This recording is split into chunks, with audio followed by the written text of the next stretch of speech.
Baik, Assalamualaikum warahmatullahi wabarakatuh. Waalaikumsalam Waalaikumsalam warahmatullahi wabarakatuh. warahmatullahi wabarakatuh. Suara saya apa terdengar jelas atau tidak? Jelas Bapak. Jelas, Pak. Baik, ya. Jadi nanti yang lain di mute dulu mikrofonnya. Nanti kita bergantian, ya. Kalau ada yang ingin bertanya, bisa raise hand di situ kan ada ya. Ya. Atau bisa di sela-sela kemudian sampaikan, aktifkan mikrofonnya, baru kemudian bertanya, begitu ya. Nah, yang satu dengan yang lain bisa saling menjawab, ya, dengan tidak gaduh tapinya ya bergantian. Ada fasilitas raise hand di situ yang bisa dipakai atau di chat itu ya, tulis. Ini kita akan membahas tentang spastis dan kontraktur setelah stroke ya. Nah, pertama kita akan lihat apa itu spastis dan apa itu kontraktur. Menurut definisinya, spastis itu adalah gerakan yang tidak disadari, yang meningkat resistensinya terhadap regangan. Jadi kalau ada rangsang regangan, dia akan meningkat. Kemudian definisi itu mengandung arti bahwa banyaknya resistensi terhadap regangan ditentukan oleh kecepatan spastis otot yang diregangkan dan manifestasinya itu sebagai keluhan nyeri, ya, kekakuan, atau juga perubahan postur. Nanti kita akan lihat gambar yang menunjukkan spastis ini. Nah, barangkali Bapak, Ibu, saudara-saudara sekalian saat di klinik, di rumah sakit, menemukan kasus-kasus ini, nanti itu kita akan diskusikan ya. Berbagi pengalaman satu dengan yang lain. Kemudian kontraktur itu sendiri apa? Kontraktur inilah tahanan yang menetap terhadap regangan pasif dari sendi. Ya, jadi tahanan yang menetap artinya kalau sudah nekuk saja gitu ya. Kalau sudah fleksi saja. Meskipun diberi regangan pasif. Regangan pasif itu hanya regangan yang diberikan oleh orang lain. Misalnya Anda mendapatkan pasien, ya, kemudian tampak tangannya fleksi misalnya. Kemudian berusaha Anda luruskan itu. Nah, usaha yang diberikan itu adalah regangan pasif. Karena kalau regangan aktif tentu dilakukan oleh pasiennya sendiri. Ya. Jadi tahanan yang menetap terhadap regangan pasif dari sendi akibat pemendekan atau atrofi serabut otot, tendon, atau perkembangan jaringan fibrosis dari persendian. Artinya ada fibrus di jaringan sendi.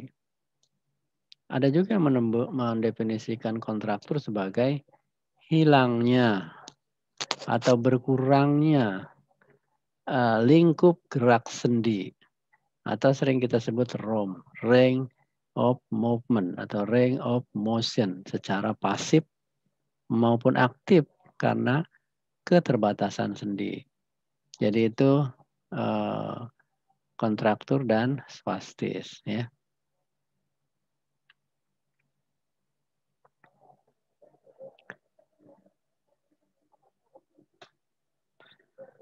Kemudian untuk pertama kalinya pada tahun 80 Lenz mendefinisikan spastis ini sebagai gangguan motorik yang dikarakteristikan atau ditandai oleh peningkatan kecepatan pada tonus refleks regang ya atau tonus otot dengan hentakan-hentakan tendon yang berlebihan. Jadi hentakan tendon yang berlebihan. Jadi mirip-mirip kram, kejang gitu ya, akibat dari peka rangsang, refleks regang. Jadi ada peka rangsang atau disebut hipereksitabilitas refleks regang. Nah, pada tahun 90-an, Lenz kemudian mengulangi definisi tersebut, tapi menambahkannya bahwa spastis tidak termasuk gerakan volunter. Gerakan volunter itu adalah gerakan yang disadari, dikendalikan oleh diri sendiri. Misalnya saya mau menggaruk itu kan karena ada perintah, saya ingin menggaruk gitu. Ya. Atau saya ingin mengambil sesuatu kan tangannya bergerak, di sana ada gerakan volunter yang disadari. Jadi tidak termasuk gangguan gerakan volunter dan postur tubuh yang tidak normal. Ya, jadi spastis kalau menurut Merlau ya gangguan motorik yang dicirikan oleh peningkatan pada tonus otot dengan refleks tendon yang berlebihan. Jadi sama saja sebetulnya definisinya ya. Mirip-mirip cuma beda sedikit saja bagaimana mendeskripsikannya ya. Nah, kita lihat fakta-fakta tentang spastis ini. Yang pertama bahwa dia terjadi antara 1/5 sampai 1/3 pasien stroke yang masuk ke rumah sakit selama tahun pertama ya. Nah, sering dialami oleh orang yang mengalami hemiparese pasca stroke berat. Ya, jadi spastis ini banyak terjadi pada orang-orang yang hemiparese karena stroke berat. Ya. Lebih sering dia terjadi di lengan daripada di kaki.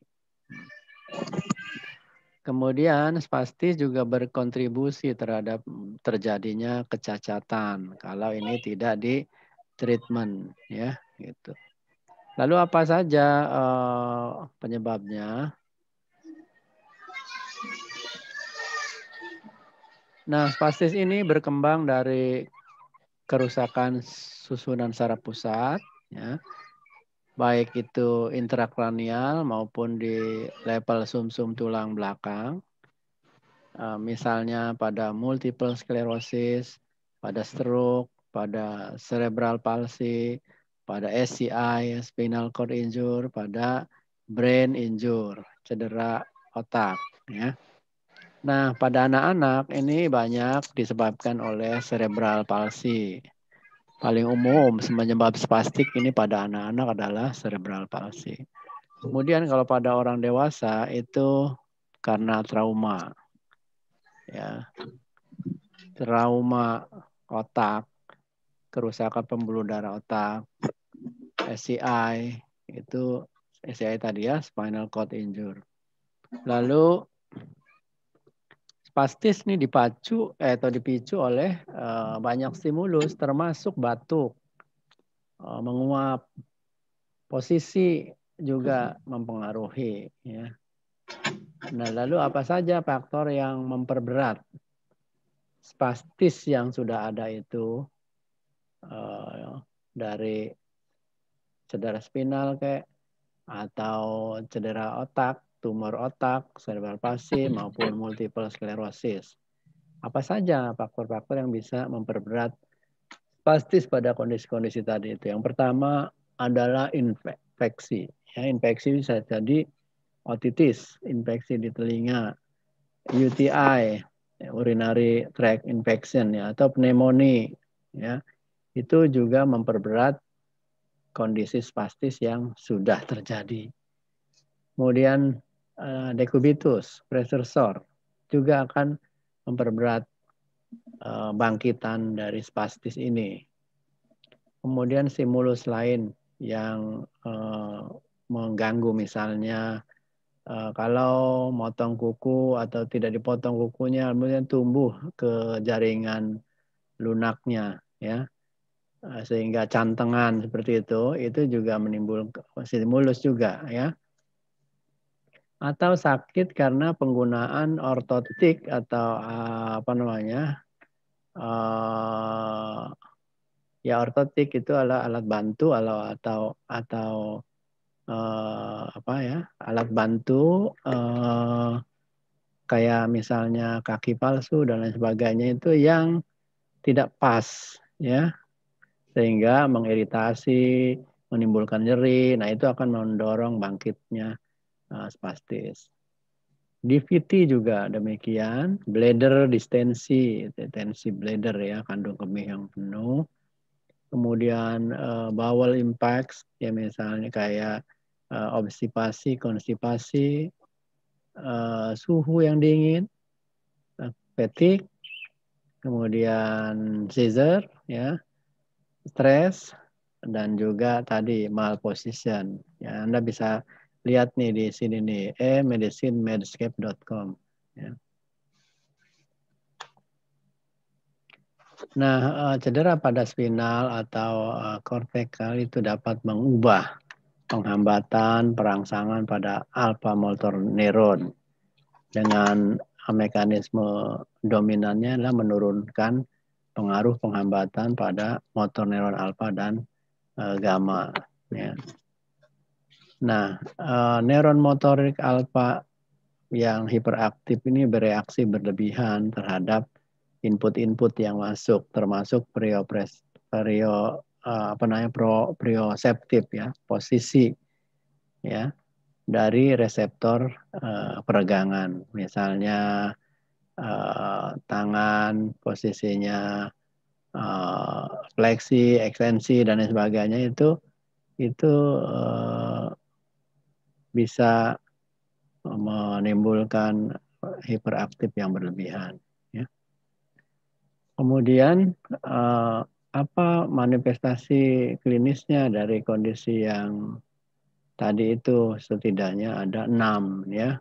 Pertama hipertonis, jadi tonus ototnya meningkat. Yang kedua klonus, ya. Klonus ini adalah serangkaian kontraksi yang cepat gitu ya. Nanti kita lihat videonya ya, mudah-mudahan ada di laptop saya ini ya. Kemudian paralisis spastik. Paralisis itu apa ya? Kelumpuhan kan? Jadi paralisis spastik. Spastik tadi itu apa? Timbul gini nih, yang gangguan motor dicirikan peningkatan tonus otot ya, dengan refleks tendon yang berlebihan. Coba Anda perhatikan nih, dia paralisis tapi spastik. Artinya paralisis ini kelumpuhan kira-kira gitu ya. Tapi dia spastis gitu. Ya. Kemudian hiperrefleksi. Refleks tendon dalam, deep tendon refleks yang berlebihan. Lalu kalau dicek lagi juga tanda Babinski positif. Kemudian Lasnap ini apa ini? Tahu pisau lipat namanya ini ya. Pisau lipat itu kalau di posisi terbuka dia, kita tekuk, kita tutup gitu, ada fase, ada titik di mana dia agak keras gitu, seperti tahanan. Tapi begitu kelewat tahanan itu, maka dia akan menutup seketika. Halo, yang lain mohon tidak gaduh dulu.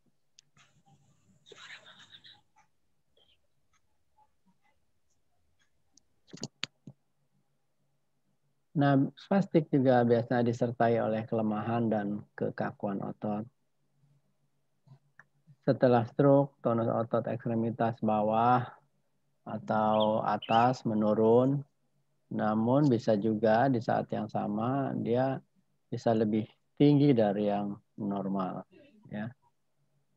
Jadi maka tadi itu ada istilah paralisis spastik.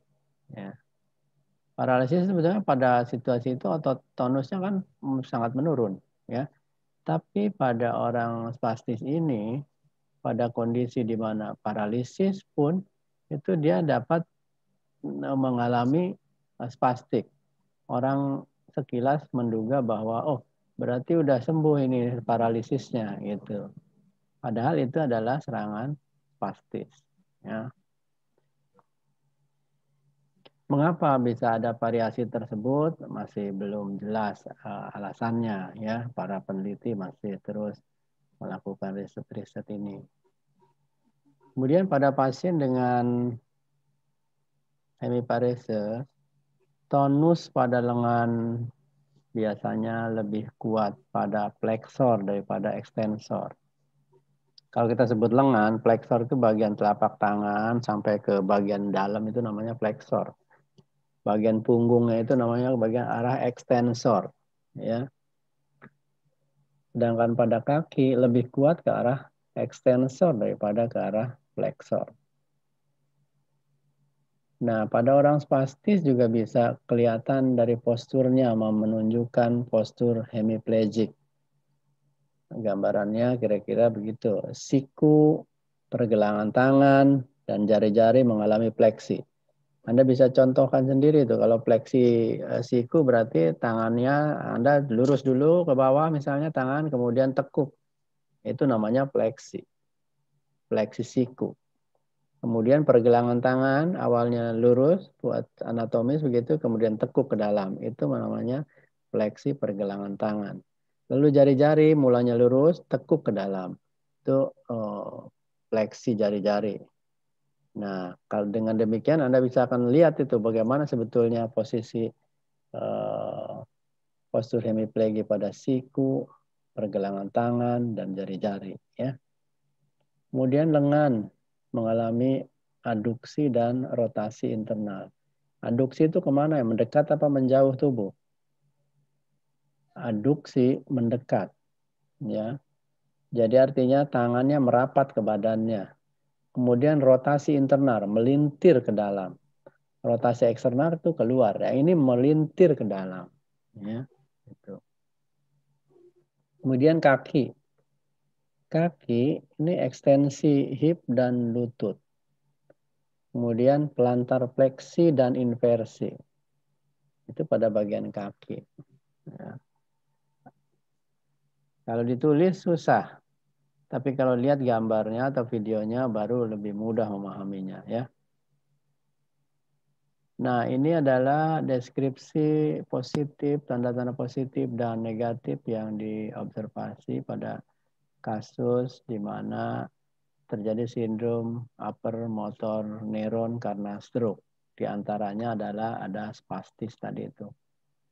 Mudah-mudahan kebaca. Kalau Anda pakai handphone, ya saya yakin nggak akan kebaca ya karena kecil. Ya, karena itu harusnya pakai media lain yang bisa membuat dia lebih besar tampilannya. Ya ini salah satu yang ditunjukkan di sini adalah spastis. Ya.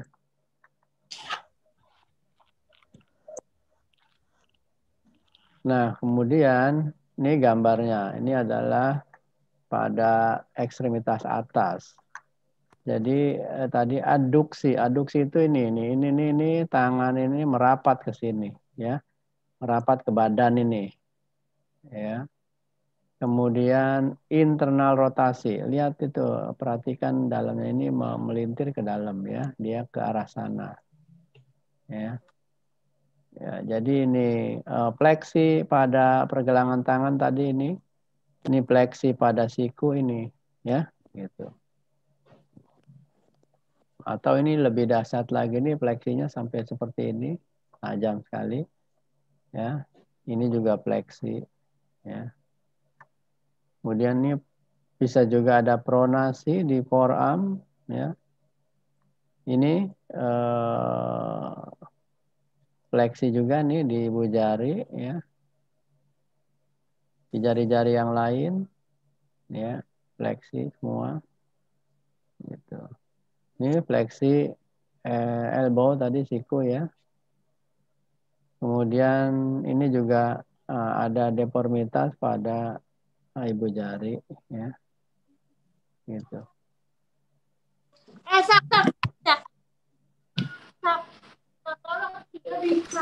Halo, yang lain coba dikendalikan dulu itu.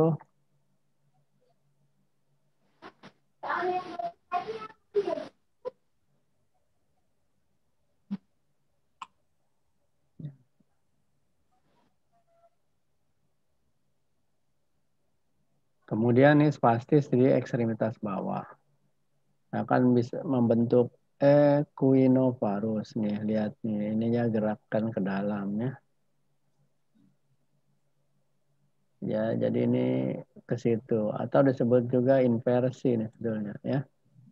Kemudian pada jari-jari seperti ini, ya. Kaku pada lutut, nih lihat lurus saja dia, susah ditekuk ya. Ini fleksi pada lutut ya. Kemudian abduksi pada paha tuh lihat ini merapat semua pahanya ke dalam semua. Dan ini bisa timbul dekubitus karena bentrok ini ya, karena tekanan ini. Gitu. Karena tekanan yang satu dengan yang lain ya. Bahkan itu beberapa ada kasus yang telapak tangannya bolong luka karena jari apa namanya kuku tangannya itu nancep ke jaringan lunaknya ke kulitnya ya. Nah ini tadi gambaran kakinya begini ya. Ini juga sama nih. Ini tadi jari-jari nih fleksi, ini fleksi, ini juga sama, ini aduksi ke sini. Ya, ini fleksi gitu. Jadi seperti itu gambaran konkretnya ya. Kemudian tonus dapat meningkat pada kelompok otot manapun sebetulnya ya. Tonus otot yang tidak seimbang itu bisa menyebabkan pemendekan, shortening. Tadi ada otot itu yang ada ekstensor ke arah ekstensor, ada yang perplexor ya. Jadi kalau ada tidak seimbang tonusnya, misalnya dominan di otot flexor, maka dia akan memendek ya. Kemudian deformitas permanen, keterbatasan rom dan kontraktur. Banyak stimulus tadi sudah disebutkan di atas, batuk, nguap, posisi, reaksi spastik, dapat tidak jelas karena peningkatan tonus. Yang udah difoto kemarin juga udah kering. Tapi ya jangan disiram. Biasa.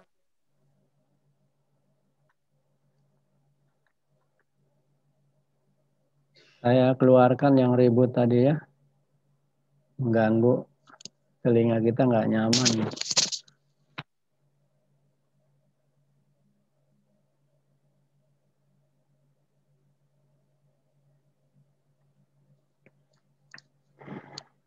Nah, selanjutnya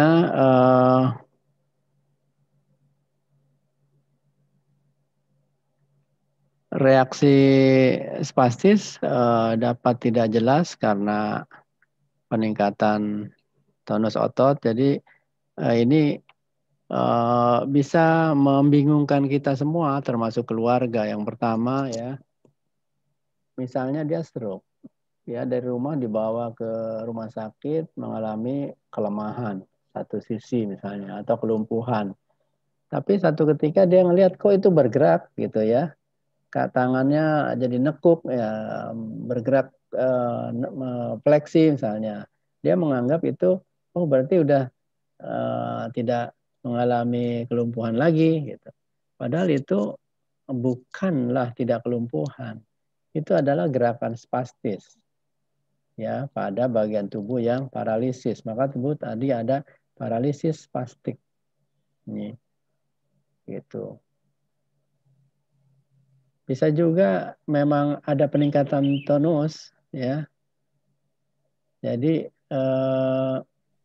spastis menjadi kabur ya, tidak jelas karena memang tonus otot meningkat gitu. Nah, ya. Jadi mesti cermat-cermat ini mengamati kasus ini. Pasti sering disalahpahami sebagai gerakan volunteer. Padahal ini adalah bukan gerakan volunteer. Ini gerakan involunteer. Jadi oleh keluarga disangka, oh itu kok dia bisa bergerak sekarang. Padahal itu tidak. Ya, tidak, itu adalah spastis. Gerakan yang muncul tidak disadari, tidak dikendalikan oleh dirinya sendiri, oleh pasiennya. Ya. Bahkan bisa jadi bukan hanya keluarga, perawat pun kalau yang belum mempelajarinya tidak tahu juga dia. Atau yang belum punya pengalaman merawat kasus-kasus ini dia tidak tahu. Ya. Dan oleh karenanya maka mereka semua itu tadi perlu diedukasi, diberi pencerahan supaya tidak putus asa, supaya tetap optimis dalam membantu recovery motorik pasien. Ya, keluarga terutama itu bagian yang amat penting harus kita perhatikan karena dia yang lebih banyak waktunya dengan pasien. Nah, ini sangat kecil sekali ya, jadi mungkin tidak bisa dilihat. Nanti Anda bisa baca saja. Ini summary dari beberapa pola yang bisa diobservasi pada sindrom upper motor neuron. Ya.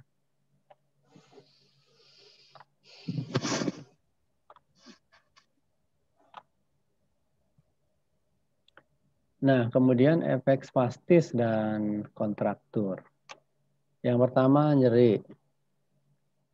Ya. Kemudian yang kedua deformitas.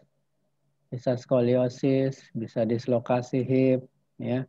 Cacatan, dekubitus, itu juga bisa terjadi. Ya.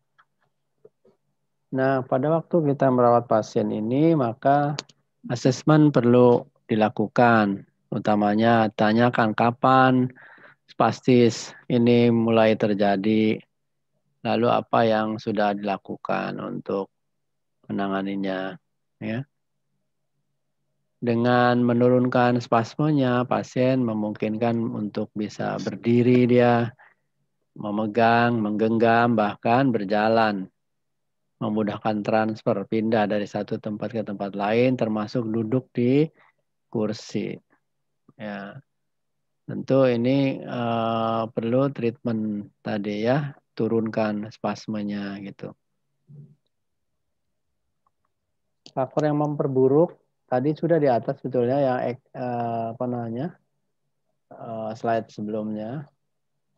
Apa saja yang memperburuk itu? Yang pertama kelelahan, infeksi tadi, UTI, kemudian bronchopneumonia dan sebagainya. Ya, nyeri, dingin, cold tadi ya, penekanan, trombosis, deep vein thrombus, distensi kandung kemih, distensi usus tadi sudah dibahas sebelumnya.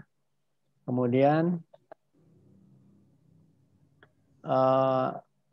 ada skala Ashworth ya yang digunakan untuk mengukur kekuatan dengan skala 1 sampai 5 dan juga jumlah kejang per jamnya. Ini skornya ya. Ada 1, 2, 3 dan sampai dengan 5. Ini adalah deskripsi dari derajat tonus ototnya. Dinilai skornya 1 apabila tidak ada peningkatan tonus otot, tidak ada kenaikan tonus otot. Ya. Kemudian 2, skornya 2 kalau ada kenaikan tonus, ya. Jadi kenaikan ringan tonus otot muncul ketika dipegang, dilepas, atau dengan tahanan minimal di akhir dari ROM. Ketika bagian yang terkena itu digerakkan dalam gerakan fleksi maupun ekstensi. Ya, jadi kalau tangannya kita gerakan, fleksikan atau ekstensikan, ada di akhir lingkup gerak sendinya tadi itu, baik ekstensi maupun fleksi, akan ada kenaikan ringan tonus otot. Ya. Kemudian yang skor yang ketiga itu ada kenaikan yang lebih jelas tonus ototnya ya pada sebagian besar lingkup gerak sendi atau ROM. Kalau tadi di akhir ROM, kalau ini pada sebagian besar ROM. Tetapi bagian yang terkena dapat digerakkan masih dengan mudah. Artinya apa? Dia mengalami spastis tapi masih kita bisa gerakan. Ya. Nah, itu masih mudah bisa digerakkan. Nah, kemudian kalau naik dia skornya 4, kenaikan yang besar pada tonus otot, gerakan pasif sulit dilakukan. Ya, jadi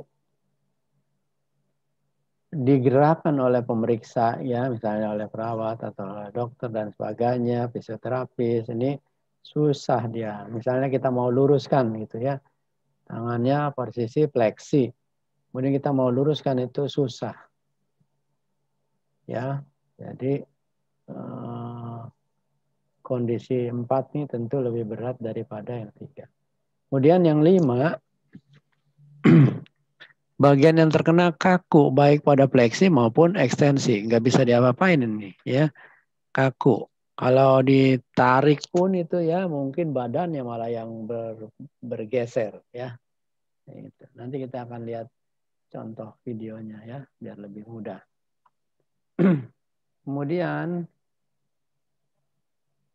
ada lagi yang dimodify ya. Jadi sudah dimodifikasi ini skala Ashworth ini. Kalau dulu yang pertama itu 1 sampai dengan 5 skornya, berikutnya diubah menjadi 0, 1, 1 plus, 2, 3, 4. Ya, jadi hampir sama deskripsinya, hanya skornya yang berbeda. Dinilai tidak ada kenaikan tonus otot itu nilai 0 ya, dan seterusnya ya. Kemudian ada yang mengukur spasmenya ya, skala Ashworth bisa mengukur jumlah spasme kejang per jamnya. Ya, kalau misalnya tidak ada kejang, berarti apa namanya 0 ya, gitu. 1 dinilai 1 apabila tidak ada spasme spontan. Artinya tanpa diberi stimulus apapun spasme gitu. Kalau itu tidak ada, jadi dia tidak spasme kalau tidak diberi stimulus, maka ini ya. Jadi dibutuhkan stimulus baik sensorik maupun motorik, misalnya dirangsang nyeri atau digerakkan motoriknya ya, itu akan menghasilkan spasme. Jadi kalau kita gerakan dia kemudian spasme gitu ya. Atau kalau kita beri rangsang nyeri dia akan spasme. Ya. Nilainya 1.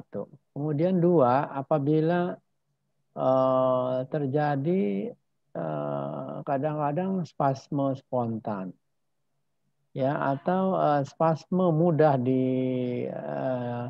apa namanya dengan stimulus yang ringan pun itu muncul spasme. Ya, itu nilainya 2 ya. Kemudian dinilai 3 skornya apabila lebih dari 1 spasme per jam, tetapi kurang dari 10 kali spasme per jam.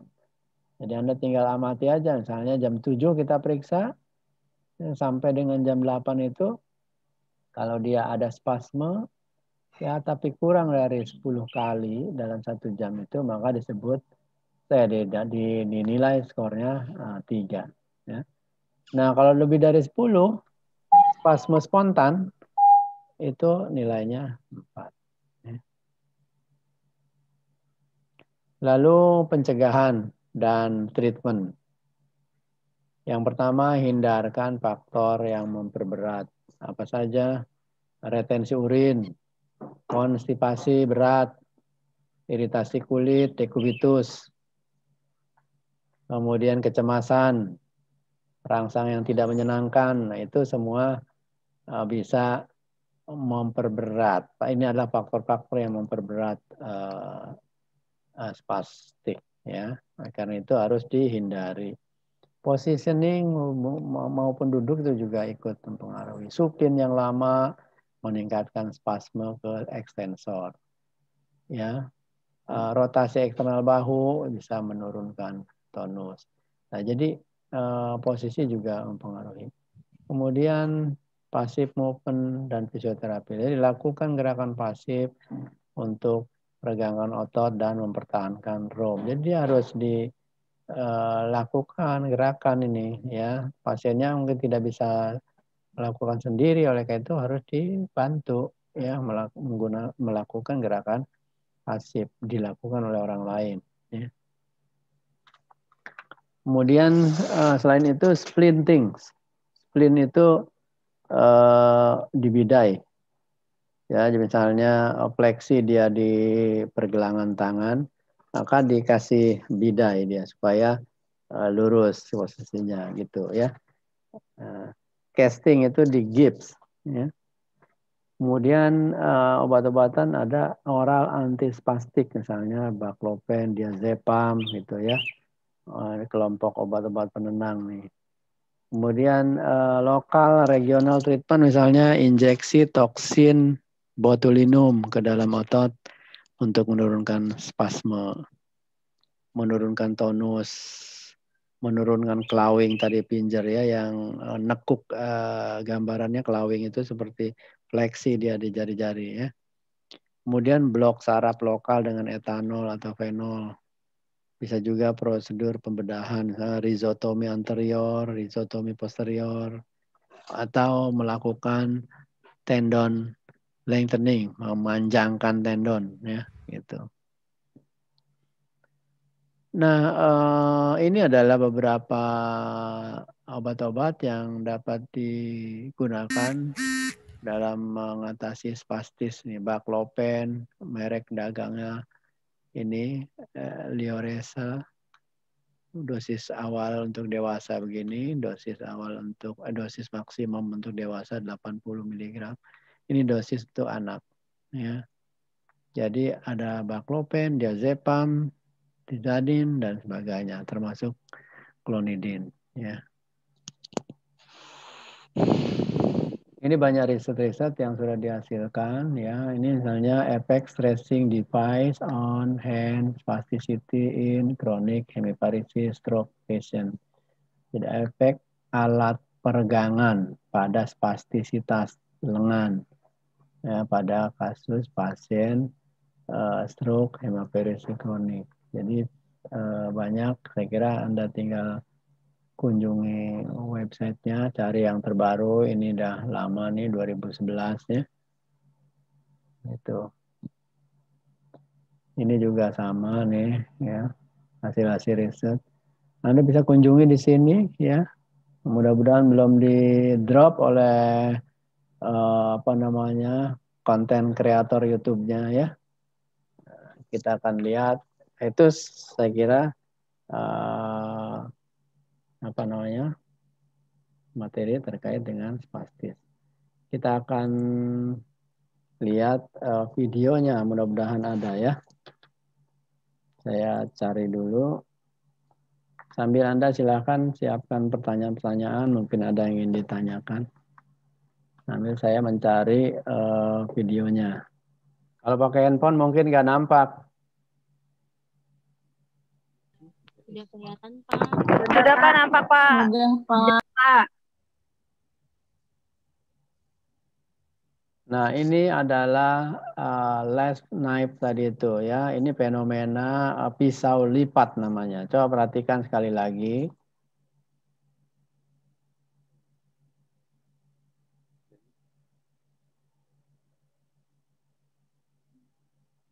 Nah, jadi ada satu titik atau satu saat di mana ketika ditekuk itu sangat keras, kemudian kalau sudah terlewati maka kemudian melipat dia langsung ya. Itu disebut fenomena last knife itu, pisau lipat. Kemudian kita akan lihat spastis pada tangan dan wrist.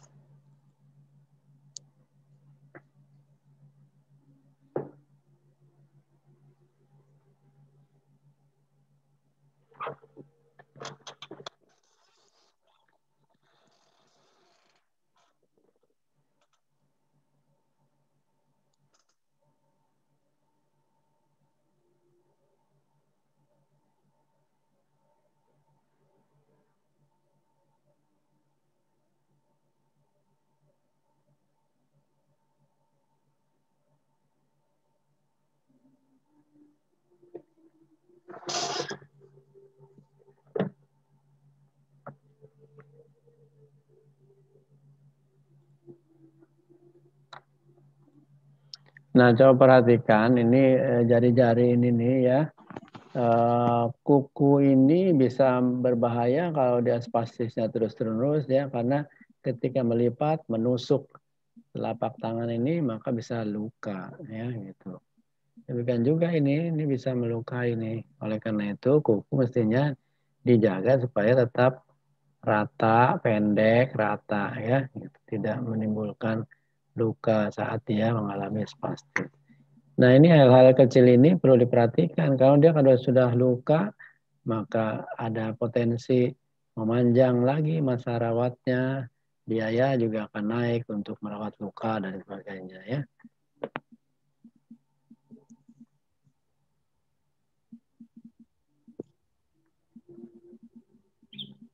Nah, kalau diluruskan begini masih mudah, tadi kira-kira skornya berapa?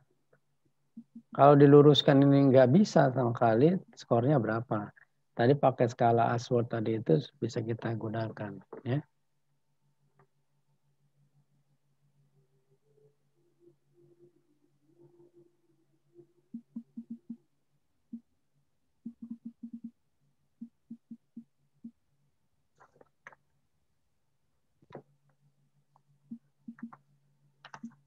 Video ini adalah video yang menggambarkan setelah dan sebelum pengobatan dengan baclofen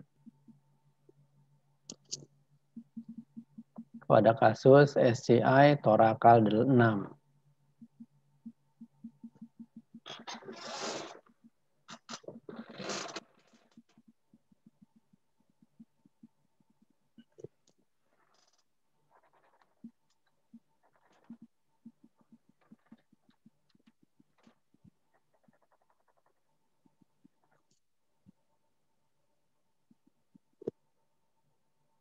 Itu adalah luka-luka luka tekan, luka dekubitus dan lain-lain itu.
Coba perhatikan ini ada luka di sini nih ya.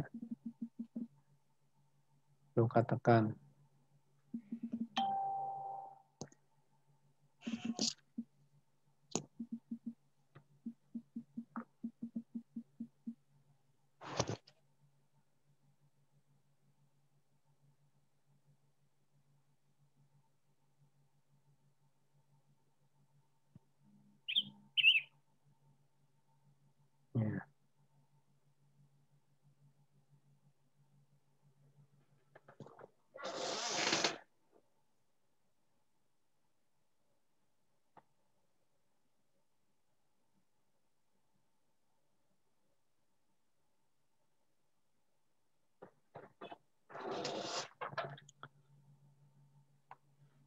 Nah, tadi pasien ini tidak bisa berdiri tegak. Ya, setelah diberikan baclofen, kemudian sekarang posisinya bisa berdiri tegak dan jalan lebih baik daripada yang sebelumnya. Meskipun ya masih seperti mau menari begitu ya. Tapi jauh lebih baik dari kondisi sebelumnya.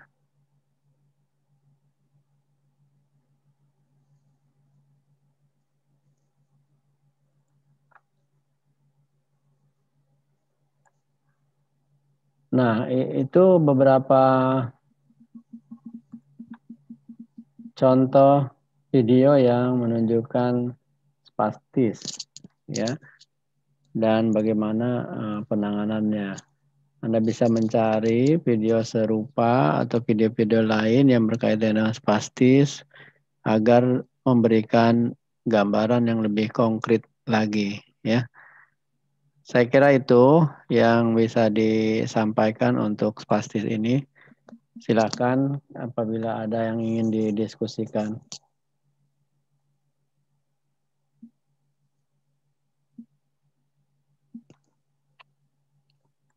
Ada pertanyaan?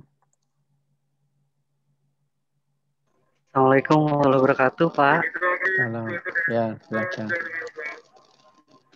Nah, dengan maaf saya masih di perjalanan, izin bertanya, Pak. Ya. Kalau ada satu kasus misalnya pas dengan truk, kemudian sudah kontraktur, misalnya itu kaki, kemudian kita lakukan exercise pasif dan akhirnya bisa sedikit lurus. Terus apakah boleh kan dipasang selek?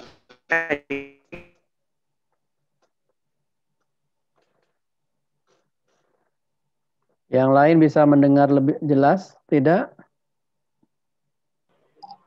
Putus-putus, Pak. Ya. Jadi mungkin pertanyaannya apabila ada pasien stroke, kemudian dilatih ya ROM pasif gitu ya, nggak jelas berikutnya ya. Ya memang harus dilatih. Jadi pada penderita stroke yang mungkin dia mengalami hemiparese, ya itu harus dilatih. Atau dia mengalami spastis tadi itu, dia tentu harus dilatih. Ya, kebutuhan dasar manusia itu adalah gerak, itu kebutuhan dasar ya. Nah, kita nggak bisa kan diam saja 1 jam saja kita diam saja duduk, apa rasanya? Kan tidak nyaman ya. Kaki terasa pada pegel dan lain-lain, itu tidak nyaman. Apalagi kalau dia berlangsung lama. Jadi mungkin itu dimaksud pertanyaannya ya. Yang lain? Assalamualaikum, Pak. Waalaikumsalam. Dengan saya Mariatul Kiftia, Pak. Pak, Ya. mau tanya yang tadi kan Bapak jelaskan tentang treatmentnya ya, Pak? Ya. Iya. Nah, treatmentnya salah satunya pasang gips atau bidai. Iya. Itu ada kriterianya nggak, Pak? Yang harus dipasang gips sama bidai dan kurang lebih memakan waktu berapa lama, Pak? Ya, yang pertama. Terima kasih, Pak. Ya, pertanyaannya bagus. Yang pertama tentu tidak ada luka ya di tempat di mana akan dipasang gips ataupun bidai tadi itu. Ya. Nah, berapa lama? Itu nggak bisa lama-lama. Jadi dia harus reguler dicopot, dilepas gitu ya. Supaya jangan sampai dia seringkali bangkitan spastisnya, atau kalau dia sudah kontraktur, kita ingin tidak mau memperburuk kontrakturnya kan. Nah, karena itu diberi splint atau bidai tadi itu. Jadi kalau misalnya dia spastis begini tangannya ya, nah maka dikasih bidai ini supaya dia lurus begini ya, sehingga mengurangi kemungkinan kontraktur. Begitu ya. Jadi itu harus diperiksa terus. Paling tidak selama dalam perawatan 3 shift itu ya harus fokus tuh mengontrol itu. Ya. Begitu. Baik Pak, terima kasih Pak. Ya. Ada yang lain? Itu ada yang nanyain siapa nih Tatang, apakah boleh dipasang spalk supaya tidak kembali ke posisi? Itu spalk itu tadi spleen atau bidai, itu kan sama aja itu. Spalk, splinting dalam bahasa Inggrisnya, bidai, spalk sama aja. Tadi ya pertanyaannya Tatang tuh. Ada lagi? Saya kira kalau tidak ada, kita cukupkan sampai di sini. Tolong yang lain semua aktifkan videonya karena saya akan absen Anda. Oke, saya kira cukup ya. Assalamualaikum warahmatullahi wabarakatuh. Waalaikumsalam warahmatullahi wabarakatuh.